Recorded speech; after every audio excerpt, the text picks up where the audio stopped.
మీ ఇల్లు చిదంబరమా, మధురైనా అని అడుగుతూ ఉంటారు. ఈ ప్రశ్నలో ఉన్నటువంటి అంతరార్థం ఏమిటి? ఇది ప్రధానంగా మన తెలుగు రాష్ట్రాల్లో కంటే కూడా తమిళనాడులో ఎక్కువగా, తమిళ ప్రాంతాల్లో అక్కడ ఉన్నటువంటి తెలుగు వాళ్ళు ఎక్కువగా వాడుతూ ఉంటారు. ఎందుకంటే ఇప్పుడు మనం పేర్కొన్నటువంటి ఈ మధురై, ఈ చిదంబరం అక్కడ ఇవి అటు ప్రాంతానికి సంబంధించినటువంటివి. వాళ్ళు ఎంత తమాషాగా అంటే అక్కడ ఉన్న తెలుగు వాళ్ళు అంటే జాతి దేవుణ్ణి తన వాక్యాల్లో కలిపేసుకుంది. చమత్కారం వరకే మనం ఇందులో స్వీకరించాలి.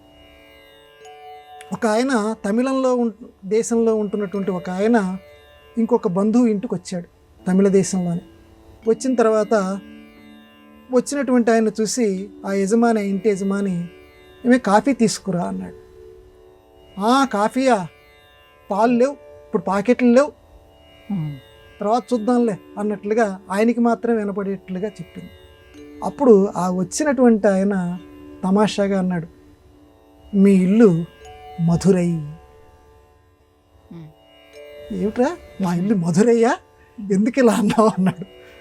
ఆయన నవ్వుతూనే, ఇద్దరు చాలా ప్రాణ స్నేహితులు, నవ్వుతూనే అన్నాడు, మీ ఇల్లు మధురైరా అన్నాడు. ఎందుకనంటే మధురైలో అమ్మవారు మీనాక్షిదేవి, అక్కడ శివుడు కూడా ఉంటాడు.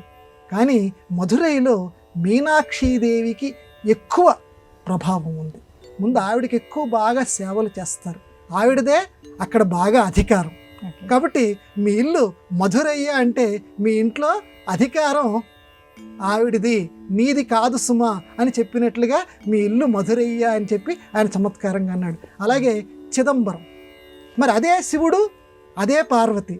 చిదంబరానికి వచ్చేసరికి అక్కడ ఎక్కువగా తలుచుకునేటువంటిది, ఎక్కువగా ప్రథమ పూజ అందుకునేటువంటిది పరమశివుడు.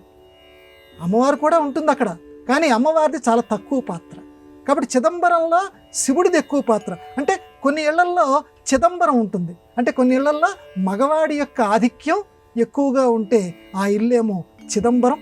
ఇళ్లల్లో గనక శ్రీమూర్తి యొక్క ఆధిక్యం కనుక ఉంటే దాన్ని మధురై అంటని చెప్పి ఒక చమత్కార భరితంగా తమిళనాట ఇది ఎక్కువ ప్రచారంలో ఉంది. అంటే ఇంట్లో ఆడపెత్తనం ఉంటే మధురై, మగపెత్తనం ఉంటే చిదంబరం. అంటే ఇందులో నుంచి మనం గమనించవలసింది ఏంటంటే దేవుణ్ణి మానవీకరణ చేయటం, అది ఇక్కడ ప్రధానంగా నేను చెప్పదలుచుకుంది.